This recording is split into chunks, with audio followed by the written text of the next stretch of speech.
In this video, I'm going to show you how this roll of tape is going to save you so much time if you do quilting or projects that have a lot of diagonal lines sewn through squares, etc., making half square triangles, doing stitch and flip, different things like that. So traditionally, you would take your fabric, you would take a pencil or a pen and a ruler, and you would draw a line on the back of one of your fabrics, like that. Then you would put your fabrics right side together. You would either just sew along that line, or you would sew a 1/4 inch from each side if you were taking this square and turning it into 2 half square triangles. So that's one way. And that works and is great to do if you only have a few squares that you're working on. But if you're doing a lot, that is a lot of lines to be drawing and then having to do all of the work.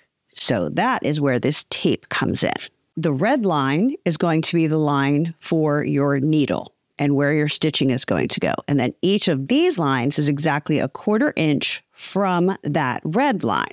So there's a couple things that we can do with this tape.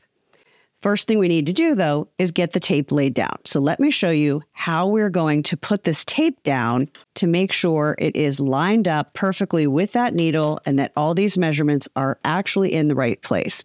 Now, this is just a very thin paper tape. It's like a washi tape. It's not going to leave any residue on your sewing machine, which is awesome. So first thing we're going to do is we're going to put our needle down so that we can use that as a guide. And you want to put the tape as close to the openings for the feed dogs as possible, but not over them, because we do not want the feed dogs grabbing at this tape and making a big old mess. You can also line up this line with this 1/4 inch line on your sewing machine on either side. That is going to help you know that your tape is going to be correctly positioned where the red line is the stitch line. But I'm also going to show you how to just double check that. Okay, this is the worst part. But you can see I can lift and put that down. So now I'm just going to go straight. I'm going to push down just to there. Now we're going to be double checking things. So I'm going to grab a ruler. I'm going to place this line on top of the red line. And then I'm just going to slide it back, and I'm going to look, and I'm going to make sure that that line is centered with the needle. Then we're going to look at this line, and we're going to make sure it is parallel to this metal plate. That is how we know we have this going straight, and it's not kind of coming out at an angle and going to do all kinds of crazy things to our sewing. So we have that on there very nicely. So now we're just going to pull, and I'm just going to keep going straight until I am off the edge of my little table. But before I cut it, I'm going to just double check one more time. I'm going to take the edge of the ruler along the red line, make sure it is still lined up with the needle, make sure it is still parallel right here and there. Yep, good to go. Now I'm going to cut the tape with scissors. You don't want to tear it because then sometimes it catches on your fabric. Now, you might be saying, Tara, what if my bobbin runs out? You have tape over the bobbin. So if you too have a machine where you have a top-loading bobbin, never worry. Hopefully you have an X-Acto knife somewhere, or you can use the edge of scissors. And I'm just going to do a little cut in that tape right where the bobbin case is. And then I'm going to do it right there also. So if I need to lift this plate to clean under there, I can do that as well. And everything is going to stay in line. So see, I can pop that out, change the bobbin, pop that back in, no problem. It is still all lined up. All right, so we have it down. We have access to our bobbin. We're good to go. Let's give it a try. You can use this tape as long as you can see both ends of your squares. So I'm going to line this point up with my needle. I'm lining this point up with the red line. The most important thing is when you're sewing, you're not going to look at the needle.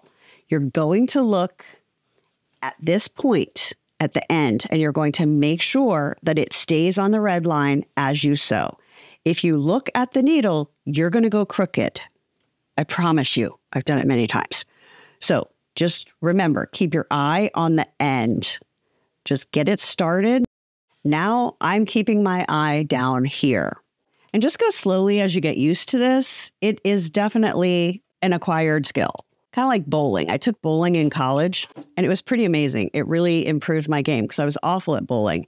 And the most important thing they taught me was don't look at the ball, look at where you want the ball to go, and just That made all the difference in my game. And it is going to make all the difference in your stitching when you keep your eye on this end and you get this straight line. So if you were doing a bunch of these, you could just whip right through them because you're just putting them together. There's no drawing lines, none of that stuff.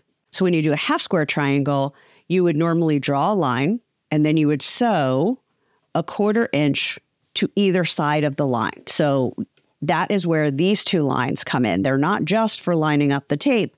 They're also used as guidelines for making half square triangles. So instead of putting your fabric so that the point follows the red line, you're going to put your fabric so that the point follows the black line over here. That means you're stitching a 1/4 inch from that center line. Then you're just going to pick it up, turn it around, and do the same thing. Now we have two parallel lines that are a 1/4 inch from that center line. You can trim them, open that up. You're going to have half square triangles, good to go. So what else can you use it for? So let's say you wanted to do a stitch and flip for a project, or a snowball corner, some people call it. Basically where you're putting a smaller piece in the corner of something. So normally you would draw a diagonal line there and you would sew on it, trim a 1/4 inch from that stitch line, and then flip this, hence the name stitch and flip. You would flip that back. So you're basically changing from the fabric corner to a cute color fabric corner. And you can do that with this tape as well. As long as you can see both sides of the diagonal, you can use this tape as a guide. So you're just going to put it down and you're going to watch this point and make sure it stays on this red line. We're just going to look up at the needle when we're making sure it's going in where it's supposed to. So I'm just going to look here for maybe 2 stitches. Now I'm going to keep my eye down here. All right, so then we would trim, flip, super cute. You could also use this for beginning sewers as a guide for getting a 1/4 inch seam. While this is a 1/4 inch foot, sometimes it makes people feel more confident when they can be watching more of the fabric than just up at the foot. So you can also use it as a guide for straight sewing, just like that. So we have a nice stitch line, a 1/4 inch from the edge. So this is just one of those time-saving options, under $10, really worth the investment, in my opinion. It comes right up and it won't leave any residue. And there you go. You just throw that away and have lots more for the next time. So leave me a comment. Let me know if you've ever seen this, tried it, wondered about it, and if you think you're going to give it a try after watching how it works. Happy sewing.